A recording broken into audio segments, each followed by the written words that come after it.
Queridos, a gente começou a falar sobre um mesmo assunto há 2 semanas, e na semana passada a gente estava falando sobre ser guiados pelo Espírito Santo.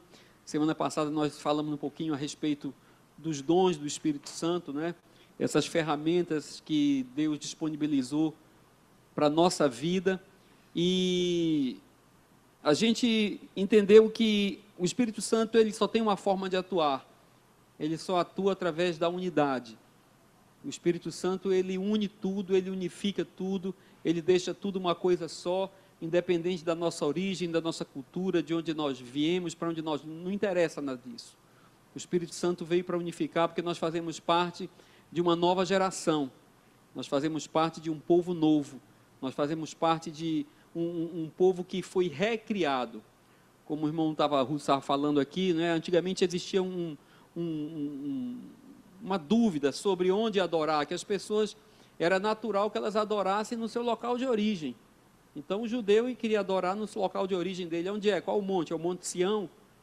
O samaritano, a gente vai adorar onde? Qual é o monte? É o monte daqui de Samaria, Gerezim, parece que era a disputa lá do Sião com ele lá. Então onde é que a gente vai adorar? E Jesus disse que chegaria um tempo, e já havia chegado esse tempo, e para nós já chegou, onde a gente não vai ter esse problema. Independente de nascer na China, no Brasil, no norte, no sul, no Japão, não interessa, porque o povo que adora a Deus, ele é um povo diferente. Que o local de nascimento dele não interessa, porque ele é um povo renascido. E o lugar que ele nasceu de novo é o lugar onde ele vai adorar. E a igreja de Jesus Cristo, ela não nasceu na Inglaterra, no Brasil, nem na Espanha. Ela nasceu em Cristo. Então, o lugar de adoração é o lugar onde nós nascemos. Nascemos de novo. Nascemos aonde? Em Cristo. Então, é nesse lugar que nós adoramos, é nesse lugar que nós temos comunhão, é nesse lugar que nós temos paz, é nesse lugar que nós temos alegria, é nesse lugar que nós temos provisão, é nesse lugar que a gente descansa, é nesse lugar que a gente tem proteção, é nesse lugar que a gente prospera, nesse lugar chamado Cristo. Amém? Então, é nessa perspectiva que a gente deve seguir a nossa vida. Não está preocupado, a gente, como sempre diz, a gente tem um lugar geográfico, tem um lugar na cidade que a gente marca um encontro. Que é aqui, no caso nosso, aqui na Avenida Bernardo Vieira, que eu não sei o número. Então, a gente marca um encontro aqui, mas esse não é o lugar de adoração. O lugar de adoração é Cristo. A gente se reúne aqui e em Cristo nós somos unidos. Amém? E nós não podemos desconsiderar a diversidade que existe aqui dentro. Não é verdade? Se a gente trocar 3 ou 4 perguntas, a gente já começa a divergir em relação ao tipo de música, um que é alto, outro que é baixo, um que é um tipo, outro que é outro, já começa a diversidade aí. Então, se a gente for prestar atenção nisso, a gente não vai chegar em lugar nenhum, a gente vai divergir. Mas o que nos une não são as nossas afinidades, o que nos une é o que Cristo fez por nós. Amém? Então, a gente pode estar aqui, um querendo escutar reggae, outro querendo escutar rock. E isso não vem ao caso, isso não vai nos divergir. Cristo nos uniu e por isso nós estamos aqui, roqueiros e regueiros, amém? Amém? Então a gente vai dar continuidade, querido. Nós começamos a falar a respeito dos dons do Espírito. A gente, para tentar fazer uma coisa um pouco mais didática, a gente dividiu em alguns grupos. Nós chamamos assim dos dons, que a gente falou na semana passada, dom de línguas, dom de interpretação de línguas, que foi o primeiro grupo que a gente chamou aqui, e o dom de profecias, que foi o último, que é aquele mais comentado, né? A gente terminou falando um pouquinho a respeito dele. Falamos que o dom de profecias é um dom que tem que ter muito cuidado, mas ele é dirigido por Deus, ele é conduzido pelo Espírito Santo, e deve ser o Espírito Santo que opera. Nós vimos, à luz da palavra de Deus, que o dom de profecia, ele, assim como os outros, ele tem que ser também avaliado, ele tem que ser também, não queria dizer julgado, mas ele tem que ser confrontado para saber se realmente é de Deus, porque existem alguns objetivos para isso, existe propósito para isso. Então nós terminamos dizendo que o dom de profecia, ele nunca vai contra a palavra de Deus escrita.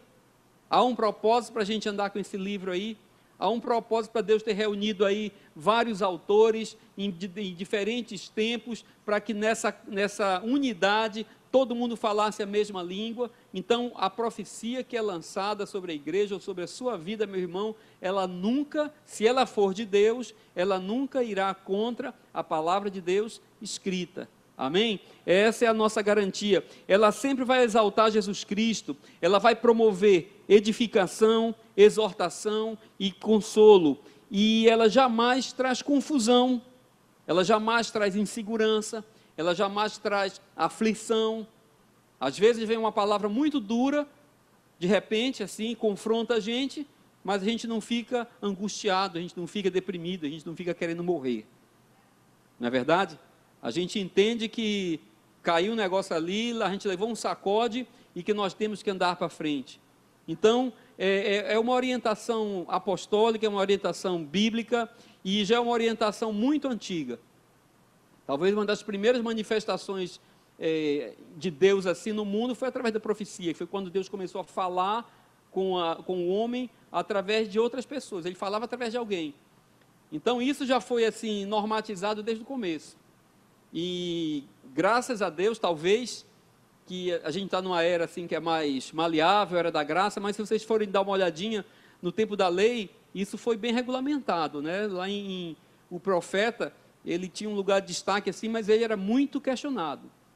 Lá em Deuteronômio, capítulo 13, você vai ver falando a respeito do profeta. E ele diz, olha, o profeta, se ele disser alguma coisa, e lá tinha uma categoria que ele chamava, tinha os profetas e os sonhadores, né? Aqueles que sonham. Eu acho que ainda tem muita gente que sonha hoje também. E ele disse, olha, se ele falar alguma coisa, se cumprir, mas se ele quiser conduzir vocês para algum caminho que não seja aquilo que Deus falou, então ele tinha o crédito porque o que ele falava se cumpria. Mas se ele quisesse aproveitar isso para conduzir o povo para um caminho diferente, para uma orientação diferente daquilo que Deus falou, diz que esse homem deveria morrer. Duro, hein? Então o profeta tinha que ser um homem ortodoxo, dentro daquilo que estava escrito na lei.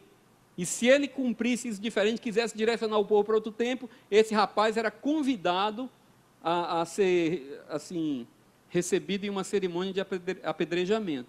Então a coisa era muito séria. Não se admitia alguém brincar com as coisas de Deus. Lá no capítulo 18 de Deuteronômio também, acho que lá pelo versículo 20, por aí, falava também a respeito do profeta. 18 no comecinho ele fala sobre música, essas coisas, mas lá no 20 ele fala sobre o profeta.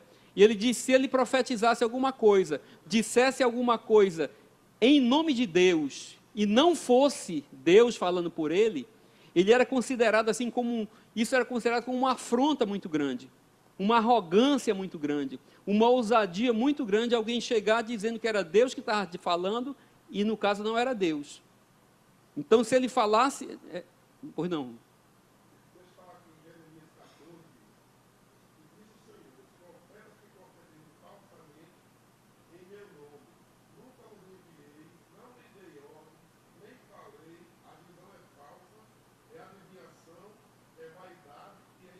E é engano.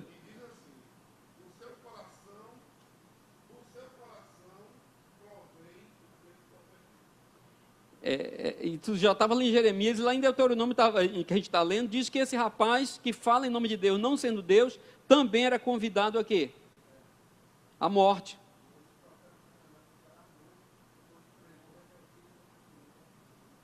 Então você vê que era um caso que era muito bem cuidado. E se essa lei estivesse se mantendo até hoje, a gente teria muito problema com a lei. Então,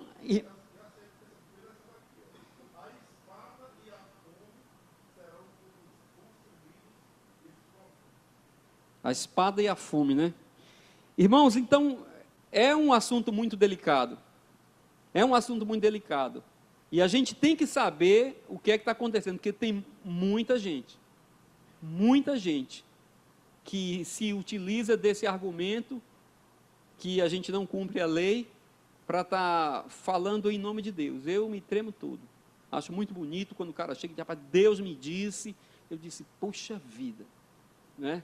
Poxa vida. Então, tem que ter muita segurança e nós temos que estar assim muito atentos, com o nosso espírito muito conectado, muito conectado, porque nem todo aquele que se levanta dizendo Senhor, Senhor, está conosco. Nem todo aquele que se levanta e diz Deus me disse, você tem que baixar a cabeça. Por quê? Porque existe o mesmo Espírito que atua nele, tem que atuar em você. Se está falando nele, tem que testificar em você.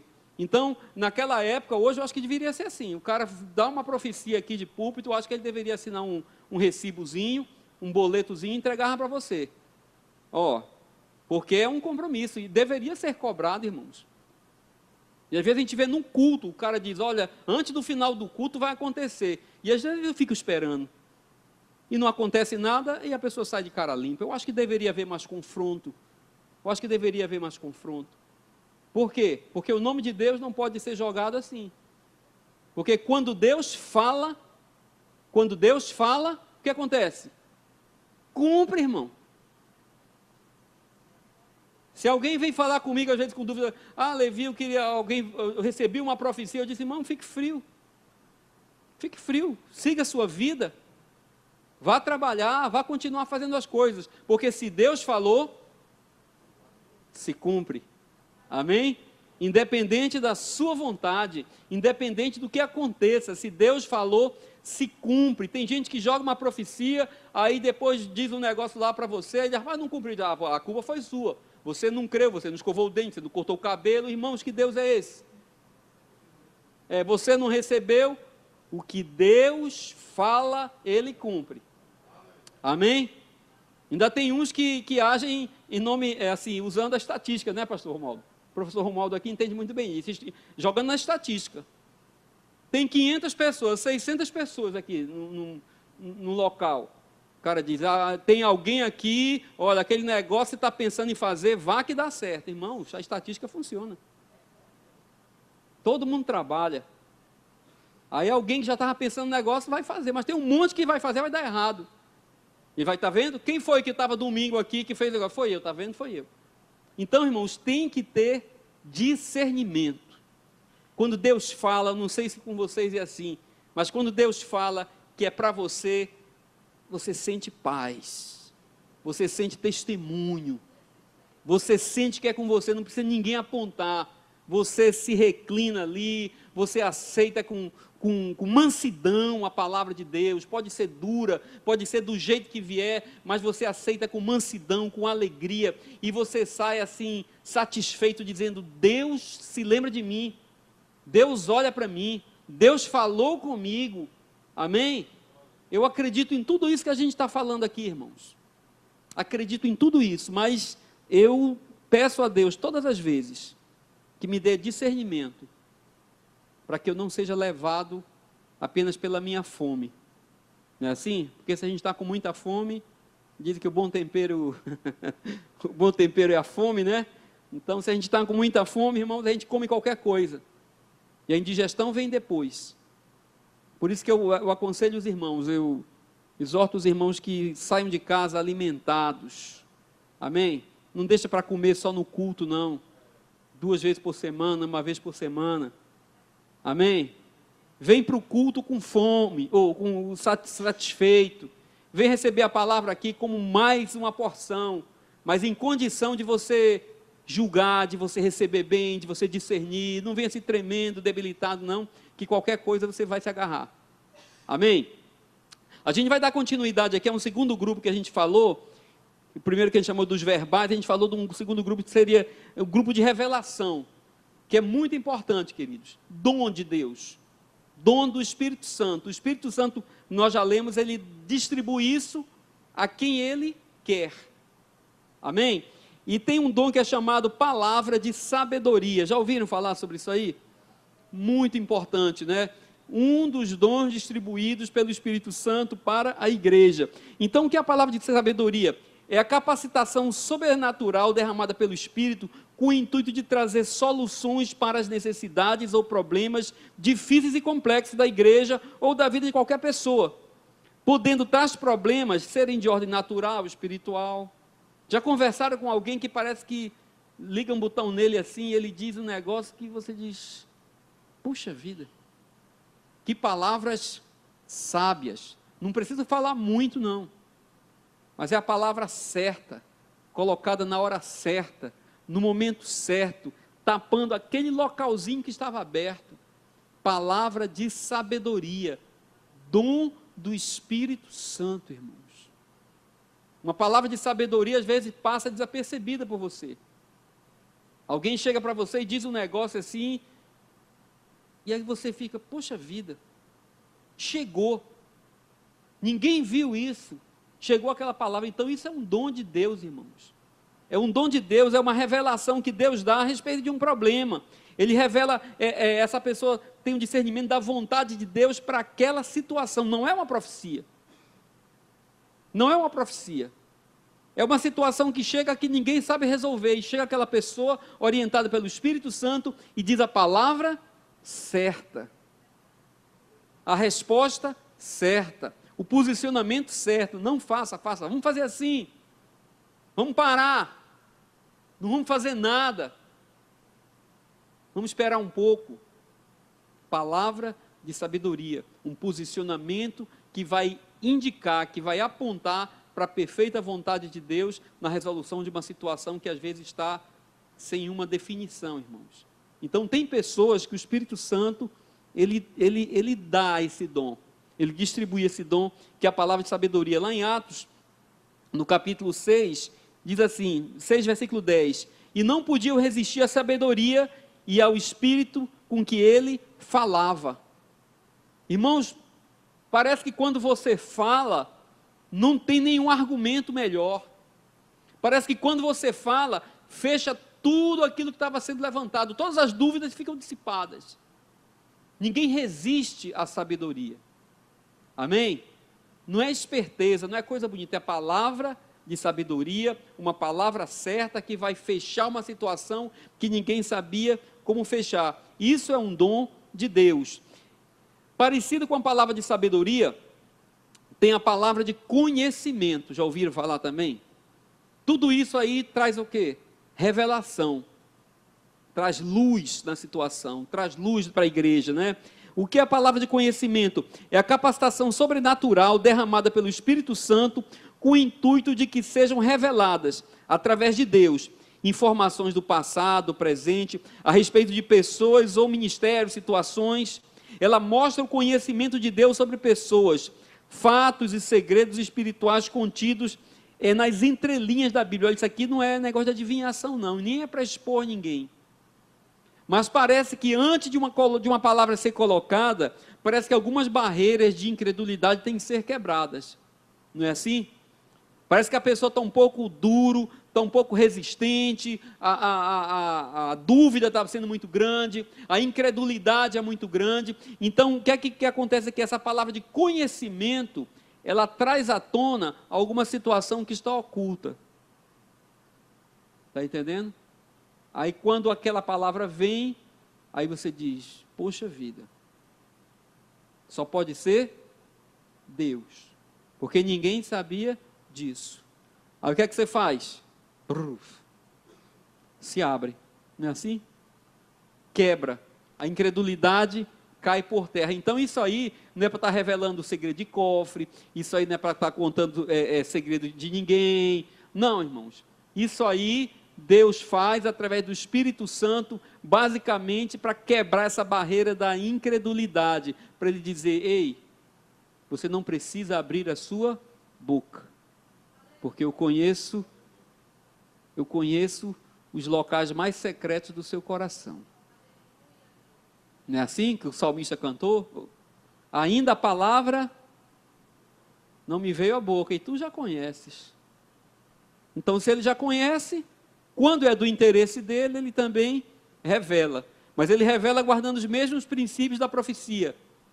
Não expõe ninguém, não humilha ninguém, não deixa ninguém amargurado, não deixa ninguém em situação difícil, só com o objetivo de exortar, de dar apoio, de colocar para frente, de edificar. Amém, irmãos? Então essa palavra de conhecimento é uma palavra muito importante. Ela mostra o conhecimento de Deus sobre as pessoas.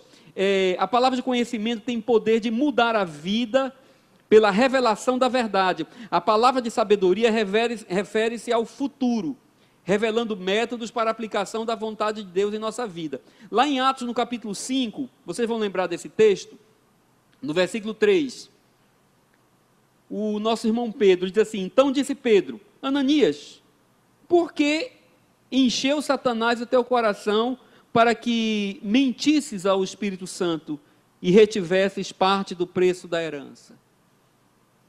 Quem foi que contou aquilo, irmãos? Safira nem tinha chegado ainda para comentar com os irmãos. Mas aquela palavra que Pedro trouxe ali, revelou o que? Algo que estava escondido no coração dele. No coração de Ananias. Tranquilo, irmãos? Para quê? Para que as pessoas pudessem ver, para que as pessoas soubessem que nós não podemos nos esconder de Deus. Não tem como, irmãos. A melhor forma de viver é viver assim, despido da presença dele. Porque não tem como você esconder nada. Então isso aqui foi uma palavra de conhecimento, né? Lá em Colossenses capítulo 2, versículo 2 e 3 diz assim, Colossenses 2, para que os seus corações sejam consolados e estejam unidos em amor e enriquecidos pela plenitude de inteligência para conhecimento do mistério de Deus e Pai e de Cristo, em quem estavam escondidos todos os tesouros da sabedoria e da ciência. O que foi que Cristo veio fazer, irmãos? Cristo veio desvendar os mistérios. Cristo veio desvendar os mistérios. Paulo escreveu aos Colossenses dizendo que os mistérios e os segredos que estavam ocultos pelos séculos dos séculos, ninguém sabia de nada, agora veio ser revelado em quem? Em Cristo. A saber, Cristo em nós, a esperança da glória. O Espírito Santo atuando em nós, o Espírito Santo se movendo em nós, o Espírito Santo agindo em nós, ele vai revelar, irmãos, sabedoria, ele vai revelar inteligência. O homem guiado pelo Espírito Santo é, acima de tudo, um homem sábio. O homem guiado pelo Espírito Santo é um homem que tem a sua inteligência reativada, potencializada. Por quê? Porque aqui está dizendo que isso tudo foi revelado em Cristo, irmãos. A mente de Cristo foi aberta para quem? Para nós. O mesmo Espírito Santo que atuou lá no Antigo Testamento, que foi lá e ajudou o Salomão a resolver situações difíceis no seu reino, a julgar com sabedoria, com inteligência, não era assim? Como é que eu vou resolver isso aqui? Inteligência, irmão. Vou partir o menino no meio. Aí revelou quem era a mãe do menino. Quem foi que pensou nisso antes? Quem era que fazia isso? O Espírito Santo que ativava a inteligência. O Espírito Santo que revelava o quê? Sabedoria. Quando ele olhava, sabia quem era quem, mas ele não podia só apontar, tinha que se revelar, porque senão o povo não aceitava. Então, qual é a estratégia, né, que você vai fazer para que haja uma aclamação? Para que você não saia daqui como um mago, como um guru, um adivinho, mas que as pessoas entendam que é Deus agindo. É assim que o Espírito Santo age. Ele não direciona o mérito para fulano, para cicrano, não, se Levi não vier, a palavra não rola. Não, não é isso, irmão. Por quê? Porque o Espírito Santo, ele age em todos nós, e a honra para quem é? Para Deus. Então as situações vão ser resolvidas, não é por causa da pessoa, do indivíduo. Deus vai dar entendimento, sabedoria, inteligência, para que aquilo seja solucionado, de forma que todos percebam que a solução veio de quem? De Deus, porque foi algo sobrenatural. Rapaz, como é que pode aquele negócio? Aquele cara não sabe nem comprar uma roupa, mas saiu com essa solução. Só pode ter sido de quem? De Deus. E a glória vai para Ele. Amém? Então aqui nós temos a palavra de conhecimento e nós temos a palavra de sabedoria, que são muito parecidas, mas são um pouquinho diferentes na sua atuação. Eu quero ver se a gente fecha os dois grupos hoje, né? Outro aqui que é de revelação, esse é muito importante, chama-se discernimento de espíritos. Não se é para pedir um negócio, viu? Se é para pedir, o Espírito Santo dá para quem ele quer, mas se você quiser assim, fazer uma forcinha, peça um negócio desse aqui. Peça esse, porque isso vai ajudar muito você. O que é que faz o discernimento de espíritos? É a capacitação sobrenatural derramada pelo Espírito Santo com o intuito de que possamos provar e examinar detalhadamente a origem de certos comportamentos.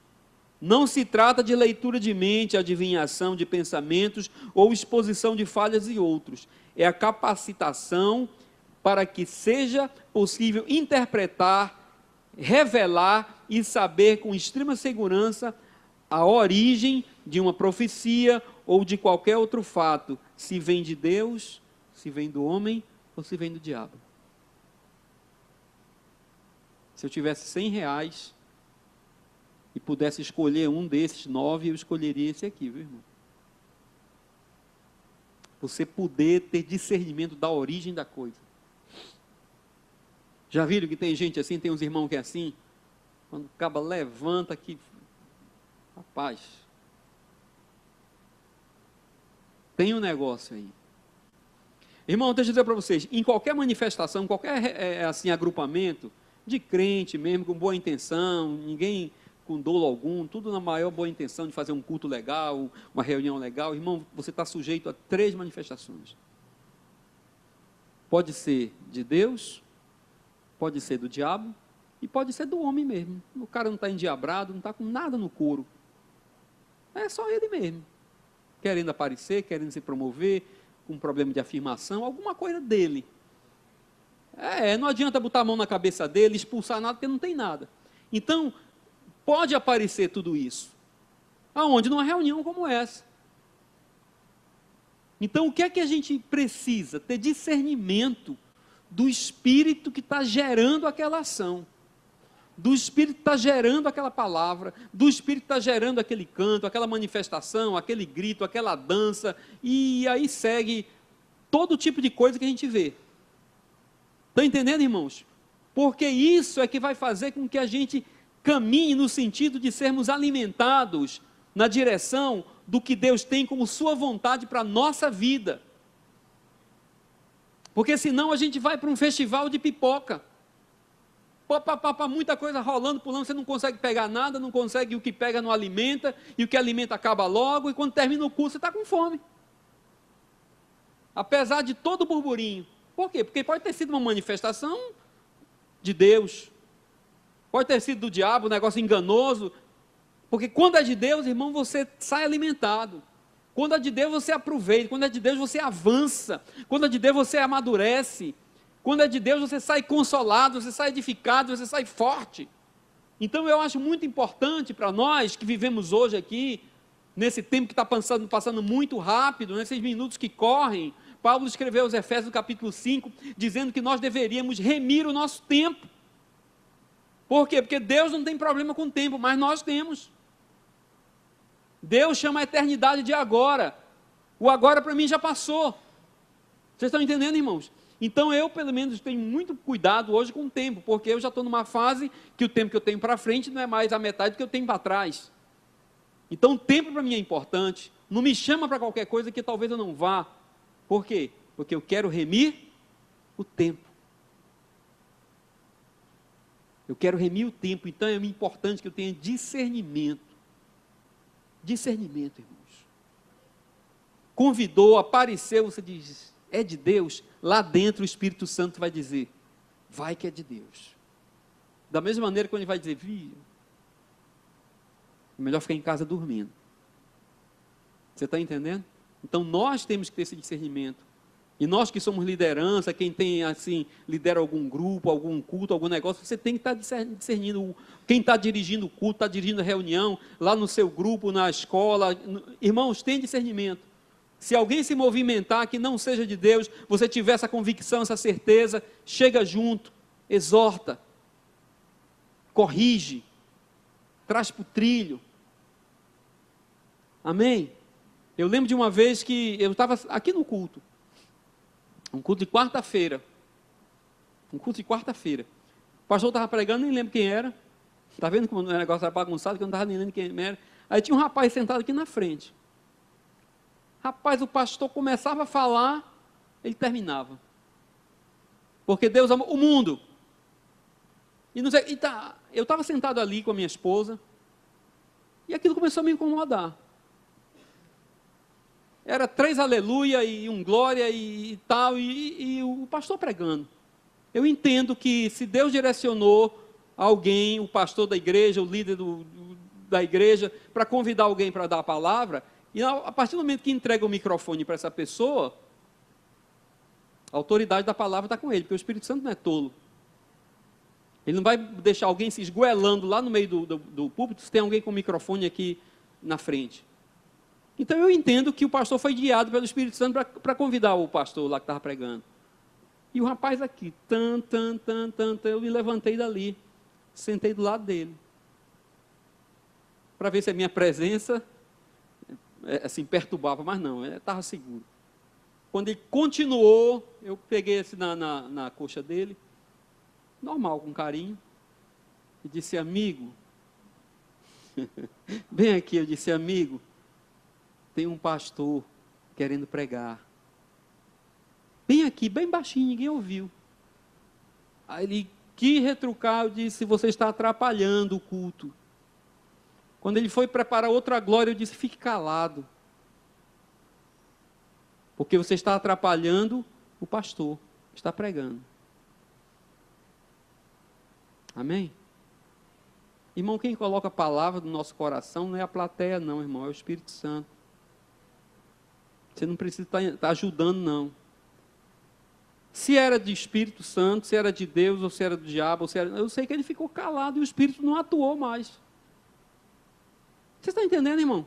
Então tem pessoas, às vezes é o afã e tal e tudo, mas tem tempo para tudo. O que nós aprendemos há 2 semanas atrás? Que o Espírito Santo opera com decência e ordem.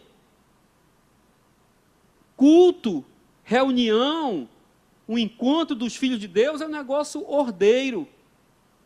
A gente tem que saber o que está acontecendo. Por quê? Porque Paulo disse que o nosso culto é um culto racional, irmão. Quem toma um chazinho e fica alombrado na hora do culto não é os crentes, não. É uns índios lá, não sei por onde, uma turma aí que faz um negócio diferente. E quando termina, você diz: como foi? Rapaz, eu não sei, eu tomei uma... Não, culto dos filhos de Deus, encontro dos filhos de Deus é um encontro racional. Eu saio do culto, digo todas as referências que o pastor disse. Estou pronto para fazer um comentário.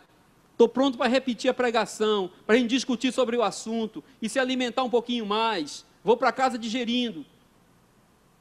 E se não for assim, para mim não adianta. Culto racional. Entendo a letra das músicas, entendo a letra do pastor, entendo o que o pastor falou. Eu quero entender tudo, porque a gente tem que aproveitar quando os filhos de Deus se reúnem, irmão, para fazer um encontro produtivo, ordeiro. O Espírito Santo é honrado, Jesus Cristo é honrado, ninguém sai escandalizado em reunião dirigida pelo Espírito Santo de Deus. Então nós precisamos ter o quê? Discernimento. Amém? Discernimento de espíritos. Lá em 1 João capítulo 4, diz assim: amados, olha a Bíblia dizendo que não é para você crer. Amados, não creiais a todo espírito, não dê crédito a todo espírito, mas provai se os espíritos são de quem? De Deus, que o que interessa para mim é o que, irmão, para a minha vida? O Espírito de Deus, só um. Amém? Então eu posso provar? Posso. Eu não estou julgando o irmão, eu não estou julgando o profeta, mas a Bíblia me dá direito de julgar o quê? A profecia. Amo o irmão, tanto que depois tem que colar nele para a gente dar uma discipulada, andar junto, para a gente andar avançando todo mundo. Então o que é que ele diz? Ele diz que não é para querer tudo que aparece aí não, viu, irmãos? Porque já muitos falsos profetas se têm levantado no mundo. 1 Coríntios capítulo 2, versículo 15. Mas o que é espiritual discerne bem tudo, e ele de ninguém é discernido. Então, o homem que tem o Espírito Santo de Deus na vida dele, tem essa capacidade dada pelo Espírito Santo de discernir a origem dos Espíritos, irmãos, é um homem que ele anda na frente. Verdade, não é, irmão? E se você ainda não tem esse discernimento, cola em quem tem. Cola em quem tem. Fique perto dele. Porque com certeza você não vai perder o seu tempo. Amém? Então isso tem que ser feito tudo com o quê? Com sabedoria. Promovendo unidade. Não é para espantar os irmãos da igreja. É para trazer o irmão para dentro do caminho.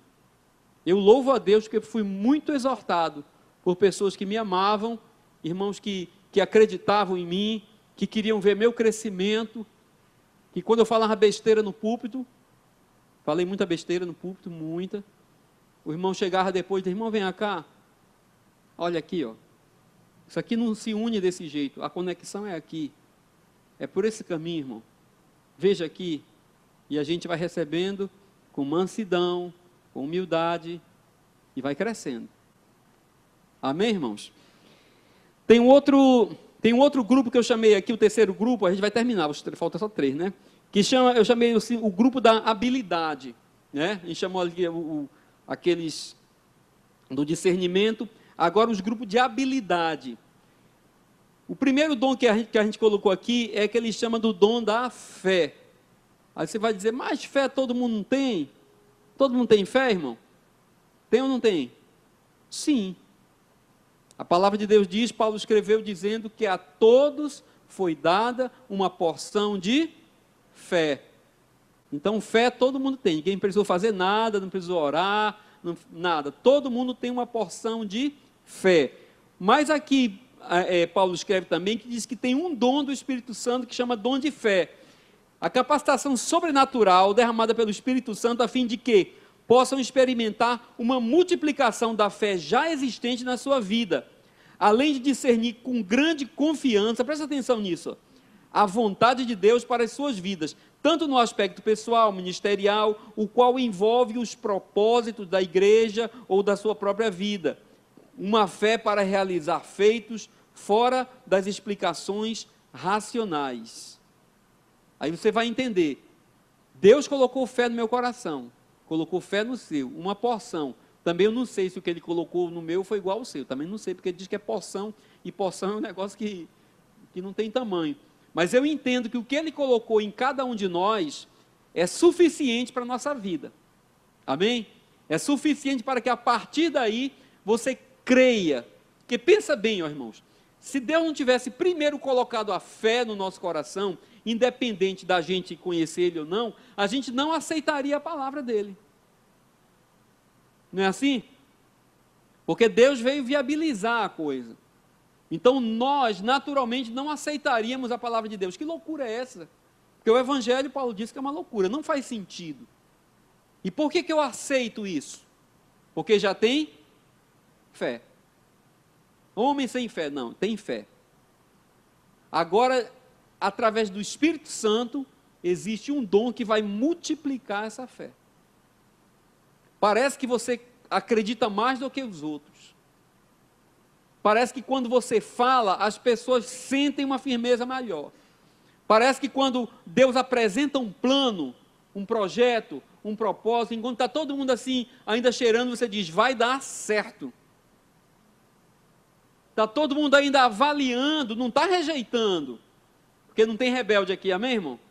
Não está rejeitando, porque a gente tem a fé para aceitar a palavra de Deus. Mas a gente, quando começa a avaliar, você que recebeu o dom da fé, o dom de crer nas loucuras de Deus, você diz, é isso aí. Eu creio, é assim. Quando é?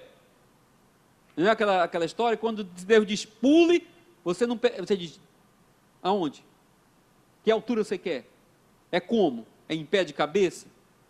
Então esse é o dom da fé. Que a gente diz, rapaz, é a fé de fulano. Parece que João tem uma fé melhor. Às vezes tem. Às vezes tem. E isso é um dom, uma dádiva, um presente, que o Espírito Santo distribui a alguns. Amém? O cara chega lá e às vezes ele tem a ousadia de fazer o que ninguém está com vontade de fazer, ou com coragem de fazer. mas ele tem aquela ousadia de fé, e dá aquele passo de fé, como a gente chama. Aí o outro não dá, você vai criticar o outro? Não, irmão, cola nele. Não critica ele não, que ele está andando. Paulo escreveu dizendo o seguinte, que ninguém, presta atenção, ele escreveu aos Coríntios, ele disse que ninguém ouse crer além da fé que lhe foi dada. Amém? Então, muito cuidado com essas palavras motivacionais, assim, corra, vá, avance e tal, eu estou aqui, eu estou fazendo. Não. Ande na sua fé. Ah, eu vou fazer isso, eu vou pela fé. Amém, irmão. A fé, eu não sei qual foi o tamanho da porção que Deus deu para você, se é do tamanho da minha. Como eu não sei disso, então, se movimente na sua fé, que eu vou me movimentar na minha fé. Eu vou agir dentro daquilo que Deus colocou no meu coração. Amém? Mas existe esse dom, que é o dom da fé. Lá em Atos, no capítulo de número 6, versículo 5, diz assim: e este parecer contentou toda a multidão, e elegeram Estevão. Quem era Estevão? Era um homem cheio de fé e do Espírito Santo de Deus. Parece que todo mundo tinha fé, mas Estevão era cheio. Tinha tanta fé, era tão cheio do Espírito Santo de Deus. Aí vai começar os paradoxos, né? Que não batem com essa teologia que a gente escuta na televisão. Estevão cheio de fé, cheio do Espírito Santo de Deus, um homem assim, logo no começo, que começou lá levando as grandes pressões de Paulo contra o Evangelho. Aí Estevão foi preso. Os irmãos, aí Estevão lembrou, eu acredito que quando ele foi preso, que foi o julgamento dele, eu acho que ele lembrou das palavras de Jesus, quando disse assim: olha, vocês vão sair, vão ser perseguidos, se forem, Mateus capítulo 10, se forem colocados assim diante de um julgamento, não se preocupa não, não precisa de advogado não, eu vou colocar a palavra na boca de vocês. Essa é a vida do missionário, do homem de Deus. O homem de Deus não anda com uma legião de advogado para se defender não. Quem coloca a palavra é Deus, Deus é que defende ele. Aí eu acho que Estevão lembrou disso, aí Estevão disse: eu sei como é que eu faço. Eu não sei se os irmãos já leram alguma vez o discurso de Estevão no dia do seu julgamento. Já leram? Pelo amor de Deus, um dos maiores sermões que você pode ler. Estevão, ele foi lá no começo, ele pegou a lei, ele foi em Moisés, ele pegou tudo, irmão, articulou tudo, veio palavra de sabedoria, veio tudo nele. Imagine aquele sermão, como a gente lê dos livros de história, que os puritanos pregavam, que as pessoas ficavam paralisadas, que as pessoas parece que cortavam a unção com faca, pela palavra lançada com tanta verdade e com tanta inspiração. Assim foi o discurso de Estevão. Fez o discurso todinho, e quando terminou o discurso, sabe o que aconteceu? Ele foi condenado e morreu apedrejado. Então você já pode dizer: como? Porque é assim, irmãos. A garantia do Evangelho é para a eternidade com Cristo. Não é para se safar das broncas presentes. Amém? Na hora da morte, ele teve a revelação de Cristo ali, e isso foi consolo para a vida dele. Então era um homem cheio de fé, aceitou o seu destino, aceitou o seu papel, não se corrompeu, não fugiu. O homem de fé, ele avança, irmão. Tudo contra ele avançando. A gente encontra muitos homens de fé ainda hoje, que às vezes passando necessidade, a gente que anda muito aí pelo interior, pelo sertão, a gente vê pastores que dá pena, e a gente, às vezes, com dó da família, a gente faz uma proposta indecente para eles, e sabe o que é que eles dizem? Não, o meu lugar é aqui, Deus me chamou para cá. A gente entra no carro e volta para casa chorando e dizendo: meu Deus, eu quero me converter. Aonde é que eu aceito a Jesus de novo? homens de fé, irmãos. Então, para algumas missões na nossa vida, Deus nos capacita com o dom da fé. Marcos capítulo 9 diz assim: Jesus disse: se tu podes crer, tudo é possível ao que crê. É possível até você falar um discurso bonito, confiando na palavra de Deus, ser condenado e morrer, acreditando naquilo que você está defendendo. Amém? Então esse aí é o dom da fé. Tem um outro dom, irmãos, que é o dom de cura, que a gente colocou aqui também como dom de habilidade. O que é o dom de cura, irmãos? Cura é a vontade de Deus, a gente ora, Deus cura, ora. Pode acontecer aqui, agora, em qualquer lugar, não tem problema. Tem um comando geral, imporão as mãos sobre os enfermos, eles serão curados. Tem algum enfermo na congregação, chama os presbíteros, eles vão orar, vão ungir, e Deus vai promover a cura? Vai, irmãos. Mas existem algumas pessoas que são especializadas com o dom da cura. O Espírito Santo derrama sobre a vida delas o quê? Uma capacitação sobrenatural, a fim de que possamos ministrar uma restauração completa de enfermidades. Essa enfermidade pode ser na alma, pode ser no corpo. Tem gente que está bonzinho, sarado aqui, mas está com a alma doente. Cura para a alma. Cura para os sentimentos, né? Sentimento é alma. Tem muita gente com sentimento machucado. O cara está forte, sarado, mas as taxas tudo em dia, mas a mente está complicada. Então aqui diz que Deus ele dá uma capacitação para que isso aconteça sem que haja uso natural, sem que haja uso de recursos naturais, como medicamentos. Então essas pessoas elas têm um impulso para fazer isso, elas têm uma habilidade para fazer isso. A gente faz a regra geral, mas tem gente que tem um chamado específico, tem essa ferramenta na mão para isso. O que é isso, irmãos? É o dom de cura. Então, pessoas, como eu sempre falo, tem a regra geral e tem um chamado específico. Às vezes você não pode correr atrás do outro se você não tem esse negócio. Aí eu vi o irmão fazendo o culto, foi tão legal, ele chamou ali, para quem ele orou, deu certo. Eu quero fazer também. Não, irmãos, faça apenas o que Deus lhe orientar a fazer. Amém? Faça apenas o que Deus lhe orientar a fazer. Porque aí vem a grande pergunta, você vai ser confrontado com a grande pergunta que pode cair aí diante de você. Então por que você não vai no hospital, vai no Valfredo Gugel e cura todo mundo lá? Nunca perguntaram isso para você? Está entendendo, irmãos? Se Deus cura, todo mundo que no tempo de Jesus foi curado, mas Deus dá, através do Espírito Santo, o dom de cura, e essas pessoas são direcionadas. Elas têm a ousadia, elas têm a capacidade, elas têm o poder de chegar lá e, através da fé, elas vão ser direcionadas para isso. A gente vê pessoas que às vezes vêm e têm esse dom, e tem direcionamento para isso, a palavra encaminha para isso, o Espírito Santo, que não é bobo, um culto que ele quer direcionar para isso, ele vai direcionar a palavra, ele vai trazer as pessoas com essa necessidade, ele vai colocar a pessoa com essa capacidade, com essa habilidade, e tudo vai correr bem, irmãos. Porque quem define como vai ser o culto, quem é? É o Espírito Santo.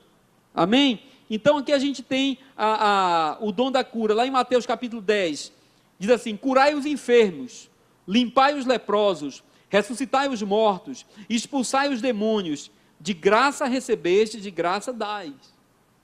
Um dom específico para aquilo, irmão. Nós temos autoridade, Jesus Cristo diz assim: toda autoridade me foi dada no céu e na terra. Ide, e em meu nome façam todas essas coisas. Mas nós sabemos que tem pessoas que têm uma habilidade específica para determinada sessão dessa aqui de cura.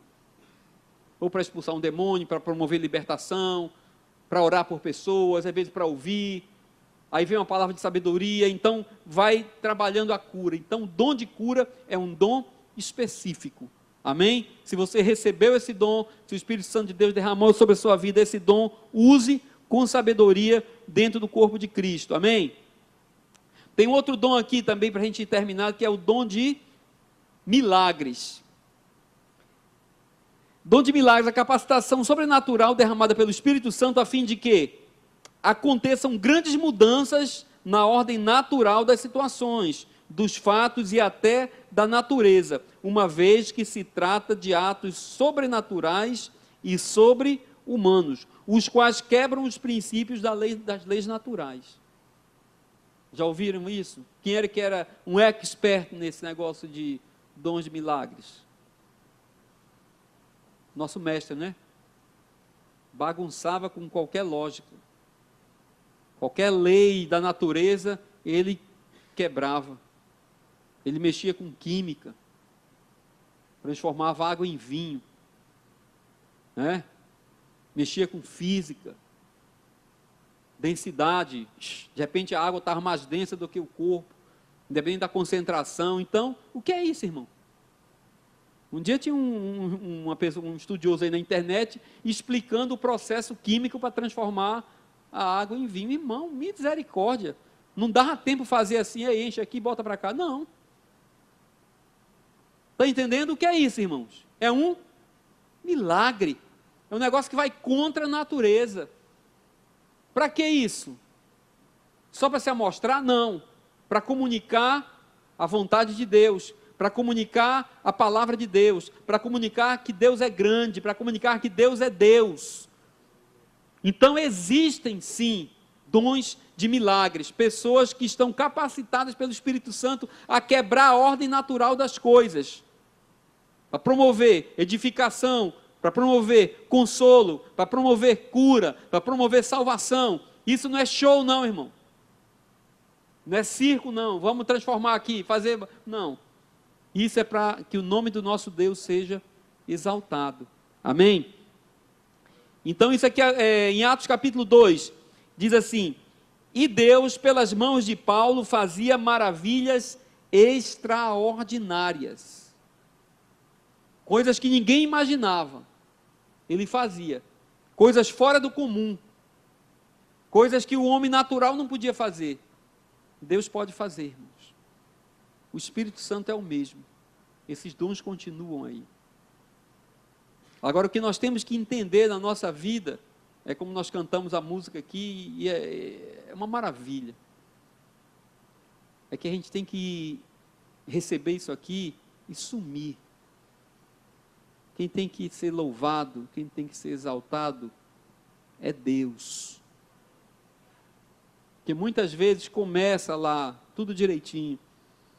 Aí o cara pega e diz: poxa vida, eu tenho o dom. Hoje o culto vai ser uma bênção, que eu vou lá e vai ter milagre. A honra de Deus, Ele não dá a ninguém. Por que a gente não vê tanta coisa hoje, irmãos? Por que a gente não vê tanta coisa hoje como via antigamente? Porque nós vivemos tempos difíceis. Paulo escreveu a Timóteo, a segunda epístola, capítulo 3, dizendo: olha, os dias vão ser difíceis, porque os homens serão maus, amantes de si mesmos, orgulhosos, avarentos, arrogantes. Então, de repente, a gente quer crescer em cima de Deus, quer crescer em cima dos dons de Deus, a gente quer ganhar dinheiro em cima disso. Isso não é novidade. Teve um cara que foi fazer uma proposta para quem? Para Pedro. Logo para quem? Para Pedro. Ei, como é que faz esse negócio? Eu também quero essa unção. Eu quero fazer esse negócio. Mágica eu já sei fazer. Como é esses truques aí? Foi perguntar para Pedro, irmão.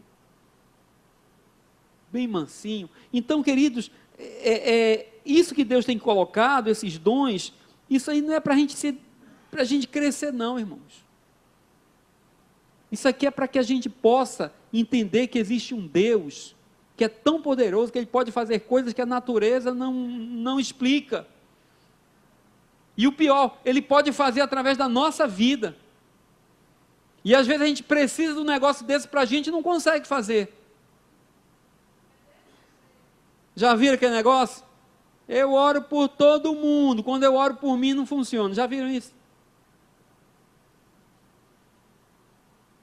Quem já ficou encasquetado com esse problema, né? Rapaz, eu chego e oro, o irmão é abençoado. Eu dou uma palavra, presente, e todo mundo é abençoado. E eu fico aqui, às vezes, querendo morrer, e não tem nada para mim. Eu falo, não acontece nada. Não é não? Por quê, irmãos?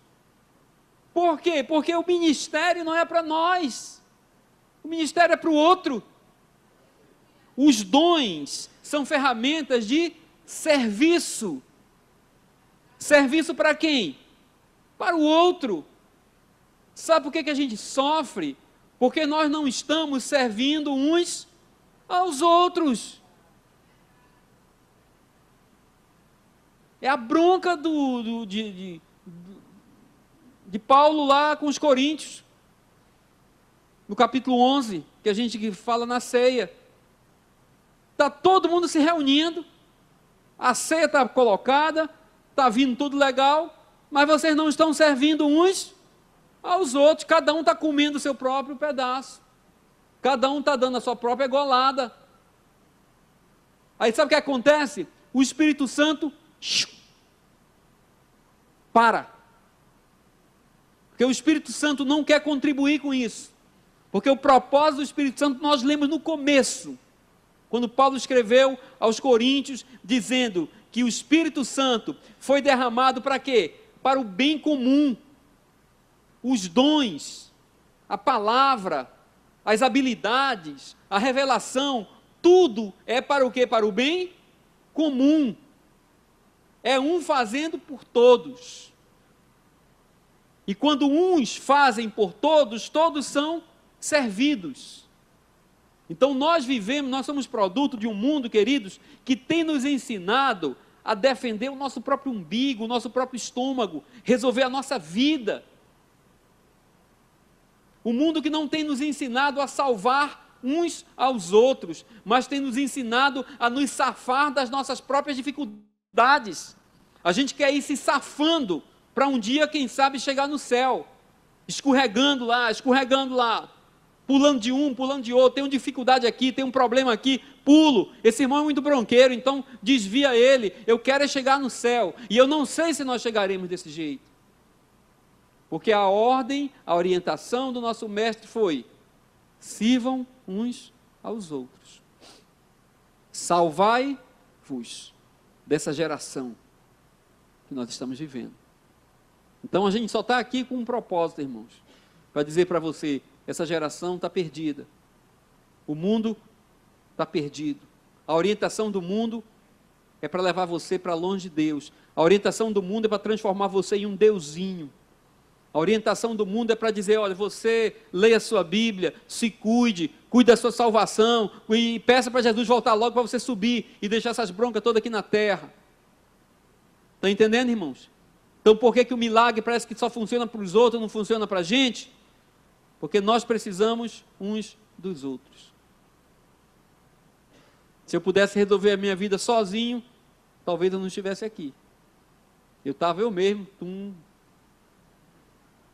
me ungindo, me orando e fazendo. Se bem que tem isso, né, hoje em dia. Mas não é assim que funciona, queridos. Você tem 2 ombros, é para ter um de cada lado. A Bíblia diz que não é para andar só. A Bíblia diz que é andar dando um suporte ao outro. Então os dons que o Espírito Santo derramou, irmãos, o homem que é guiado pelo Espírito Santo, ele vai ser conduzido para a perfeita vontade de Deus. O homem que é guiado pelo Espírito Santo, ele vai ser conduzido para o projeto que Deus tem para a nossa vida. Esse projeto, eu continuo dizendo, é um projeto viável. Deus não fez uma coisa para você dormir, pensar e nunca alcançar, não. O projeto de Deus para a sua vida é viável. Para que você consiga sucesso nesse projeto, Ele deu o Espírito Santo dentro de você. O Espírito Santo derramou as ferramentas, os dons na nossa vida, para que um possa ajudar o outro. Era a beleza do culto. Como era o culto? Um traz uma palavra de sabedoria, não era assim os cultos, irmão? Aí o outro traz a interpretação, um traz um cântico, o outro traz um testemunho. Culto, reunião dos filhos de Deus, não é um falando sozinho e o outro dizendo amém, não, irmão. É todos compartilhando a vida que Deus tem dado a cada um de nós, para que um possa edificar o outro. E assim como Paulo falou lá aos Efésios, nós vamos nos enchendo do Espírito Santo, falando, salmodiando, cantando, testificando, ficando alegres, um com a alegria do outro, irmão. Um ficando alegre com a vitória do outro. Hoje eu levei uma pancada, não ganhei nada, não fiz nada. Poxa, mas Ruth, foi assim, o dia foi bom para você? Aí eu esqueço da minha derrota. Eu esqueço do meu dia ruim, porque eu vou me alegrar com quem? Com meu irmão. E o Espírito Santo que promove a unidade da nossa vida, ele vai fazer o quê, queridos? Ele vai nos conduzir para a vontade de Deus. A gente tem aprendido uma história meio louca aí, talvez por falta de tempo, de paciência, de ensinarmos uns aos outros. A gente fica dizendo que a sua vida tem que ser, é só ganhando, irmão, não é não. É feliz, feliz, feliz, feliz, não é não, irmão. Ninguém vive feliz a vida toda, todo dia. A não ser que você seja um cara desconectado do mundo, um alienado. Tem dias que você está feliz, tem dia que você está triste. Tem dia que você está forte, tem dia que você está fraco, porque assim é a vida. Tem um filósofo brasileiro que eu gosto muito, o Cortella, ele diz que se você está feliz a vida toda, direto você não é feliz, você é tonto. Porque tem coisas que fazem a gente ficar triste. Um irmão meu que está mal, me faz ficar triste. Uma pessoa que não está bem, me faz ficar triste. Um parente meu que está doente, me faz ficar triste.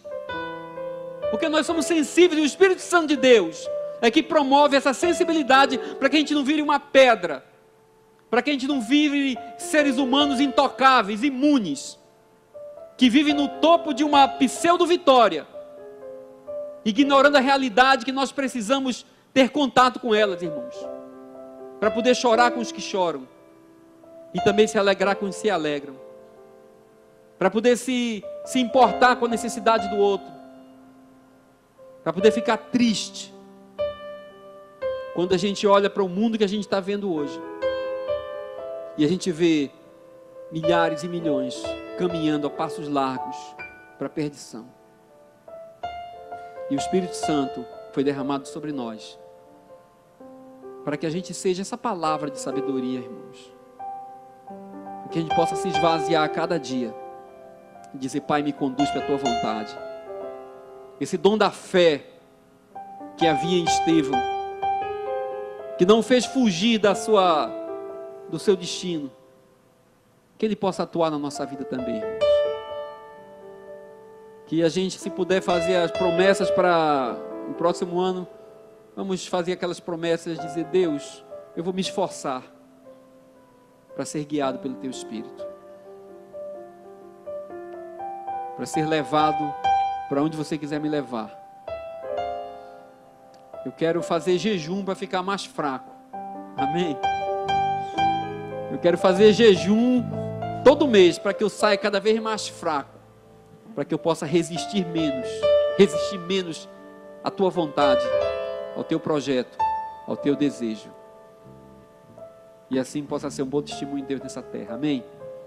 Deus abençoe a vida dos irmãos. Tenha um tempo de descanso. Aproveite esse final de ano aí para estar com a família, já que tem um feriado. E entendam que não tem muita diferença de negócio de ano não, viu, irmãos? É um dia atrás do outro. Quem inventou ano não foi Deus, não. O maior espaço que Deus referencia é semana. Um dia, 2 dias a semana. A gente que inventou esse calendário. Mas o que importa para a nossa vida é como Paulo falou, e eu quero deixar isso para os irmãos. A cada dia, que é uma medida de Deus, genuína, que a cada dia a gente possa renovar nossa mente, que a gente possa ser novo realmente a cada dia, para que o ano realmente seja novo, com a nossa mente renovada, entendendo o que Deus quer para a gente, e que a gente possa caminhar nesse sentido. Amém? Deus abençoe os irmãos, tenham um bom final de ano, comam bastante E ano que vem a gente vai estar aqui de novo, amém? Deus abençoe, irmãos.